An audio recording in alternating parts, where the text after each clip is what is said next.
Hi, my name's Guy. I am Bryn's dad. Bryn shares 50% of my genes, and I think they're the worst part of my genes. It depends on what day, I guess, it is for him. But this is my workplace. I work in a tech business that makes electric bike parts.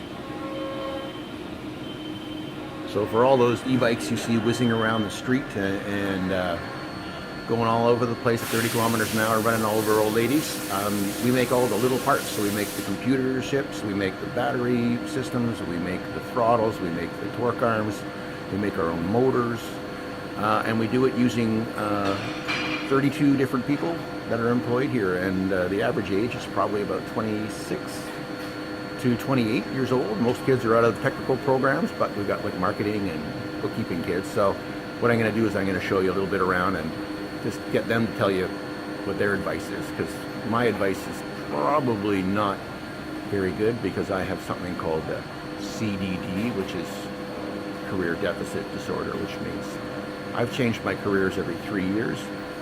After I get bored after 3 years, and I got to change it up. So even though I have a background in a degree in sciences, I have a master's in MBA, so I'm helping manage this business. I've done lots of different things because I'm just not the kind of person to stay in one career for my whole life. I like change and I like different things. So let's go and chat with the rest of the gang down there and see what's up. Hi, I'm back. This is my friend Stu. Hello.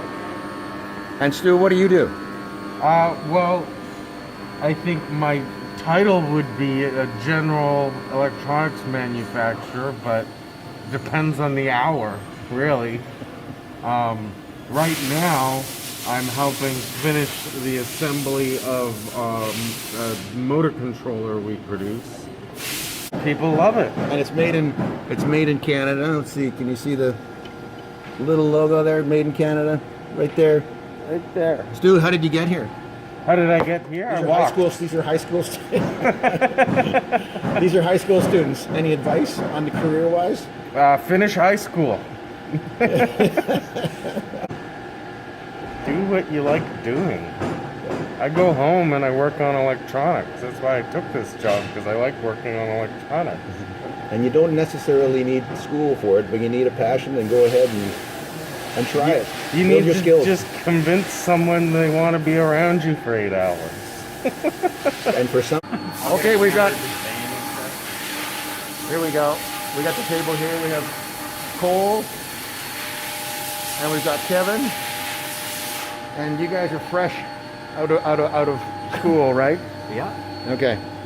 Pretty So fresh, what are you yeah. doing? What are you doing right there? Right now I'm packaging phase runner controllers. So these are this is our highest powered potted controller. So it's got potting here to keep all the electronics waterproof inside. You didn't come to this job through an electrical training school or a degree. No, I didn't. And what were you doing before we found you? I was studying Chinese. So that Mandarin Chinese was my degree, and I did business for a couple of years too, but it wasn't really my thing. So it's good to think a lot about what you want to do before you go to university too, because you don't want to waste money doing courses that you don't actually like. Really think about what you want to do. Don't just listen to what your parents are telling you should do too. Find interests, do a bunch of side projects in your spare time to learn as many things as you can. Because that's also what employers are looking for. You can have really good grades, but if you want to get into any kind of technical field, like, have some experience as well, and show that interest that you have in the things that you're doing. We look for people that have done interesting things, that have some skills. We can train a lot of people here at the job, but we want some passion and some evidence that they're into what they're doing and they've taken the time to do some interesting projects. Here's a good question. How did you get your job? Like, we had a lot of people applying for this job. Yeah. But what did you do that was different from other people? So I was really interested in this job. When I came back to Canada from my studies in China, I was looking for work and I saw that there was this job, and I'd become interested in Grin like a few years ago when I saw that they had this like charger, and this charger was like one that I could charge all my different batteries with, and like I was making batteries and whatnot, and I was like, wow, that seems like a really cool company, and I can't believe that's in Vancouver too. You know, like we're not a manufacturing capital of the world, that's for sure. And so I wanted it, and I was like talking to my mom, talking to my girlfriend. I was like, this is so cool. I was telling my friends, they're like, wow, I really hope you hear from them. And I didn't hear anything back after a couple days, and I was like, I have to call and I have to see what's up. And That was my bad. and a guy was saying that because I called in and I showed that interest, and I showed that I was really interested in this job, that it put me above all the other candidates that were in there too. So really follow up. If you don't hear back, follow up. Call, send an email, whatever you can do to express that interest. You want to get to someone that you can talk to, so you're not just like a resume that they breeze through. Good advice from Cole, but when you're calling and you're actually going back and trying to get that job, don't do it too much because that'll be annoying. Okay, Kevin's here, and Kevin's been itching to kind of get in there every time Cole's talking about how useless university was, because Kevin's actually in university, right? Yeah, actually, I'm taking a electronics bachelor at BCIT right now. But previously, I've done a diploma there as well for power and electrical. So I know about power systems and stuff like that, and a bit about circuits. But in terms of actual practical experience, I would say I'm not like as familiar with Cole, especially with e-bikes. When I applied for the job here at Grin, I didn't really have that much practical experience with electronic bikes and stuff like that. But I did have experience with like stuff like electronics and circuits and stuff like that. So you've come through the traditional route. Yeah, you went through high school, you got into a technical program at BCIT, right? Yeah, did a technical program at BCIT, and then you're finishing up your diploma, right? Yeah, I finished my diploma, yeah. So you're finishing your, what are you doing, your bachelor's of? Yeah, I'm doing an electronics bachelor now. Electronics bachelor. Tech, yeah. And how long's that taking you? It's probably going to take me 3 years. 3 years? Yeah. And you went straight from high school? So straight from high school into diploma. Yeah. And then diploma into bachelor, yeah. And is that, for anybody watching, what would you suggest? In terms of? What would you do something differently, or would you say follow the same route, or? I would say, because what I wanted to do was like electronics and stuff like that, because that's just my interest. Yeah. So definitely just take something that you're interested in. It's gonna make it so that you're actually more like happy when you're going through school and stuff like that, and you're gonna enjoy what you're doing, right? Because instead of just taking something like, for example, that your parents tell you, and you're suffering through it and not enjoying it, you should just be doing something you enjoy and look forward to working in the field later on, right? Nice. That's good advice. Over here, we've got Gabe. Hi. Hi, Gabe. This is you're speaking to my son's class. Oh. Yep. And so I'm going to try and steady my arm here. Okay. So Gabe is working on our Grin motor. So this is an electric motor. Inside Like that, inside of an electric motor.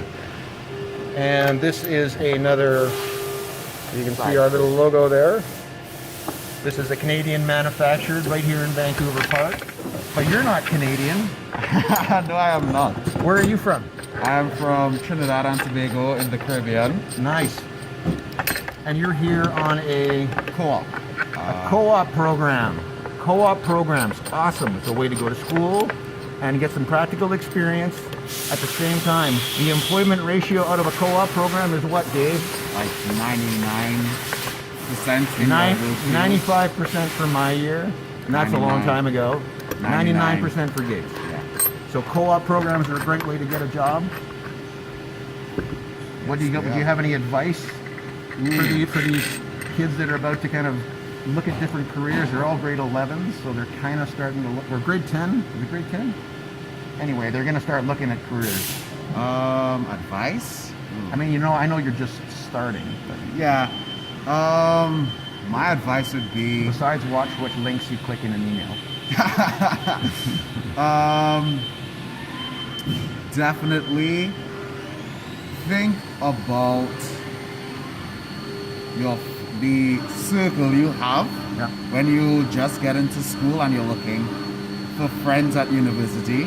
It's good to have a lot of friends because it's part of university is learning to network, especially when you're in somewhere you're not familiar with. So don't be shy. It's okay to meet people. Not everyone is gonna like you, but that's just life. But if you really wanna get through the entire program and you want to have friends that study or are willing to put in the work as much as you are, because they say that friends take you but they never bring you back, which is a saying we have in Trinidad. That means that your friends will show you all of these wonderful things, but sometimes if you don't choose the right friends, they will carry you places that is not good for you and not good for your future. What? Yeah. So Outrageous. just be mindful of that and learn to like homework. No one likes homework, but it's very important to get your homework done as soon as you get it, so that way it doesn't pile up and sneak up on you later on. And we have our friend Alejandro. Alejandro. Hi, say hi. Hi. This is my kids' career class that you're Oh, talking okay, to. cool. And so Alejandro, where you're not Canadian, I'm not. but you're gonna be, right? I hope so. Yes. Yeah, I went to high school. I finished, and then I went to the university. Back in Mexico, I studied business management engineering. Yeah. 4.5 years, and then I came here to work and look for something else. And you found it. That's right. You found it, and there's and you're essentially running the shipping department today. Yeah, for these 2 weeks. Yeah, because the Rob, who's usually here, an Australian, so Australians are always off vacationing. They're very lazy people, aren't they? Yeah. The Australians. So what advice do you have for some of these young students that are in classes thinking about what they're going to do after high school? To do whatever they really want to do. I think there's always time for everything. Like if you get to study something that you are not liking, don't feel obligated to finish it. You can change always to something that you will like. Totally. That's good advice. That's good advice. Is that especially like I was talking about, I've done 4 or 5 different careers, and once I got bored, I changed it. You can change it by going to school or by going to a different job or moving to a different country. Yeah, that's right. You can change it, adopt away. So Yeah, there's what the time. path you choose doesn't have to be your final path and destination. That's right. Yeah. Keep You life can- interesting. You can change always. Okay, here we go. This is the other side of the business. This is the finished side. So this is where we make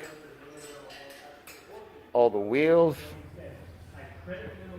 So we have motors in the wheels. There's one of Gabe's motors in the wheel. And over here we have the wheel building department. Hi guys. Hi. I'm chatting to my son's class here. Oh, cool. And they're doing a career fair. Oh, yeah. And so this is a young fella. Where are you from, Jay? From Casdale. I went to McGee. Yeah. Oh. Yeah. Boo.